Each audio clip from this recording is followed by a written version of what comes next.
আসসালামু আলাইকুম রহমতুল্লাহ। আপনাদের সাথে আরেকটা জিনিস আজকে আলোচনা করব, সেটা হচ্ছে আপনি একটা কার্টুনের শিপিং মার্ক, যেটা সাইড মার্ক কোনটা আর মেন মার্ক কোনটা, এটা আপনারা জানেন না, অনেকেই জানেন না হয়তো। তো বাইং হাউসে চাকরি করতে গেলে শিপিং মার্কের মেন মার্ক কোনটা আর সাইড মার্ক কোনটা একটু জেনে নিন আজকে।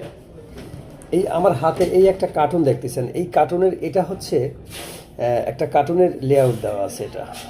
তো এখন দেখেন, এই যে পাশটা, এই যে এই পাশে মার্ক করা আছে ফাঁকা জায়গা, এইটা হচ্ছে আপনার এইখানে হবে, হচ্ছে এইটা হবে মেন মার্ক, লেন্থের মাঝখানে যেটা, এটা হবে মেন মার্ক। আর এই পাশে যেটা দেখতেছেন, এই যে সাইডে, এইটা হবে সাইড মার্ক। তো তাহলে মেন মার্ক আর সাইড মার্কটা আপনি চিনলেন। এভাবে আপনারা মেন মার্ক আর সাইড মার্কটা ইন্ডিকেট করে যেখানে কার্টুন মেজারমেন্ট দিবেন, এখানে অর্ডার দিবেন, সেখানে এটা বলে দিন। আসসালামু আলাইকুম রহমতুল্লাহ।